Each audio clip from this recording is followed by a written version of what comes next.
يعني بصراحة المخلل أسعاره عايز ميزانية لوحده، فعلشان كده إيه رأيكم لو نعمل المخللات في البيت بطريقة سهلة وبسيطة، وكمان أهم من كده مش لازم يكون عندك برطمان علشان تعملي فيه المخلل، هنعمله من غير برطمان. تعالوا نعمل النهارده مخلل الليمون القضاليا، وهنحسب كمان تكلفة المخلل ده قد إيه. بس تعالي الأول أقول لِك إزاي تختاري ثمرة الليمون القضاليا. أهم حاجة في الثمرة إن تكون القشرة بتاعتها ناعمة من برّه، وما تكونش الثمرة حجمها كبير أوي علشان ما تكونش إيه، فاضية وخفيفة من جوّه، تمام؟ حاولي تختاري جميع الثمرات بتاعة الليمون القضاليا بتاعتِك حجمها متناسق مع بعضه علشان يبقى السِوَى واحد. هنغسل بقى الليمون القضاليا ده كويس أوي تحت الحنفية، وبعد كده هنجيب حلة فيها مَيّة وننزل بالليمون القضاليا ده علشان ندّي له سلقة حلوة كده على النار. هنسيبه بقى ونغطيه لحد لمّا يبتدي يغلي، ومن بعد لمّا يبتدي يغلي هنعِد على إيدينا من 5 ل7 دقايق، وده على حسب طبعًا حجم الثمرة. شايفين؟ علامة السِوَى هنا عند ثمرة الليمون بتاعتي هي إن تلاقي اتشققت كده من الجناب حاجة بسيطة، تمام؟ أول لمّا تلاقي الشق ده حصل في الجنب يبقى كده الليمون استوى معانا وبقى تمام التمام. هنبتدي بقى نخرّجه فورًا من المَيّة اللي إحنا سلقناه فيها علشان يبرد ونعرف نشتغل فيه. هنجهّز بقى التتبيلة اللي هنتبِّل بيها الليمون بتاعنا، معلقة كبيرة من حبّة البركة، معلقة كبيرة من العُصفر، معلقة يعني نُص معلقة كبيرة من الملح. هنقلِّب بقى كل الخليط ده مع بعضه كده. على فكرة العُصفر ده بيدّي ريحة ونكهة كده وطعم حلو لليمون بتاعنا، وعلى فكرة سعره مش غالي، يعني أنتِ لو رُحتِ للعطّار وقُلتِ له عايزة حبّة ب5 جنيه هيدّيكِ عادي 5 جنيه يعني حبّة، وحبّة البركة كذلك برضه. تمام. أنا هنا بقى هاجيب علبة، أي علبة تلاجة عندِك، وهاجيب كيس نضيف كده ويكون لونه أبيض شفاف كده علشان أنا الكيس ده هو اللي هاعمل فيه المخلل. هاعمل المخلل في الكيس، مش لازم يكون عندِك برطمان علشان خاطر تعملي أي نوع من أنواع المخللات. أنا ده بصراحة كان سبب من الأسباب الرئيسية اللي كان بيخلّيني ما أعملش مخلل في البيت وأستسهل إن أنا أشتريه من برّه.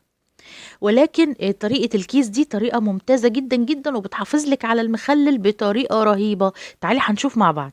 هنجيب بقى ثمرة الليمون هنا ونفتحها كده بالسكينة 4/4 كده، ونبتدي نحشيها بالحشوة اللي عندنا دي.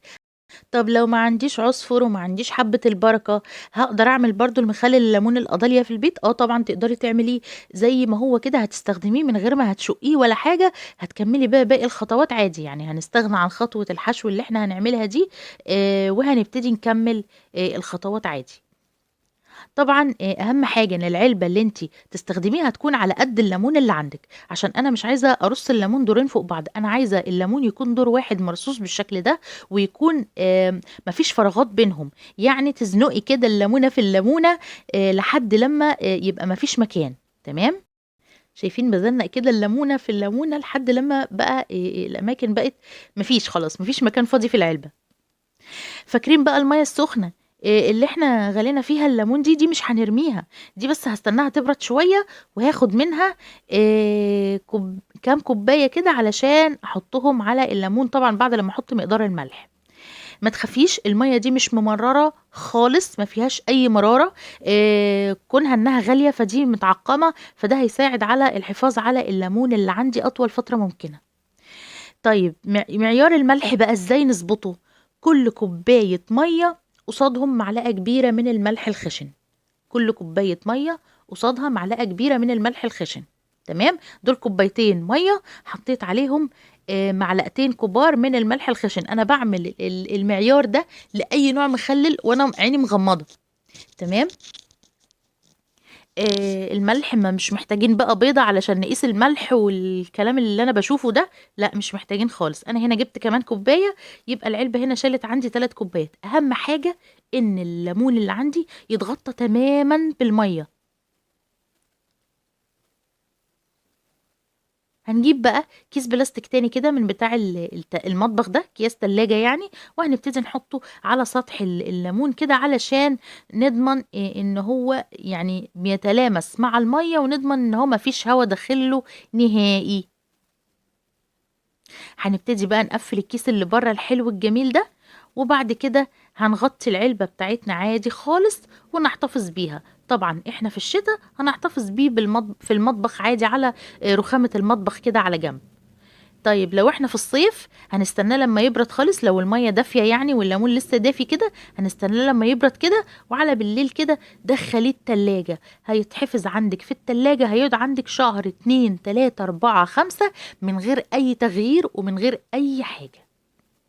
طريقة سهلة جدًا، جدًا. ممكن كمان لو ما عندكيش علبة، هتستخدمي البرطمانات بتاعة الطماطم أو بتاعة الجبنة اللي إحنا بنشتري فيها جبنة، وتشتغلي بيها بنفس الطريقة. هتملي البرطمان على آخره وبعد كده تقفليه كويس. أو ممكن في كيس من أكياس التلاجة عادي خالص، شايفين؟ هنا اتبقى ليمونتين 3 حطيتهم في كيس عادي خالص وقفلت عليهم، وهيطلع أحلى مخلل عندِك في البيت من غير بقى ولا برطمان ولا غلبة. طب لو جينا حسبنا التكلفة هنلاقي إن أنا هنا جايبة 2 كيلو ليمون ب10 جنيه، وكمان هنجيب مثلًا عُصفر ب5 جنيه، حبّة البركة زيّهم ب5 جنيه، ملح بجنيه، وطبعًا العُصفر مش هناخدهم كلّهم، هناخد نُصّهم، يبقى التكلفة كلّها 20 جنيه، يبقى ب20 جنيه عملتِ كمية مخلّل ليمون قضاليا بطريقة جميلة جدًا ونضيفة جدًا، هتضمني نضافتها وكمان هتوفّري. عجبتِك الفكرة ما تبخليش عليَّ باللايك، واستنيني بقى في باقي سلسلة جميع أنواع المخللات. شكرًا للمشاهدة.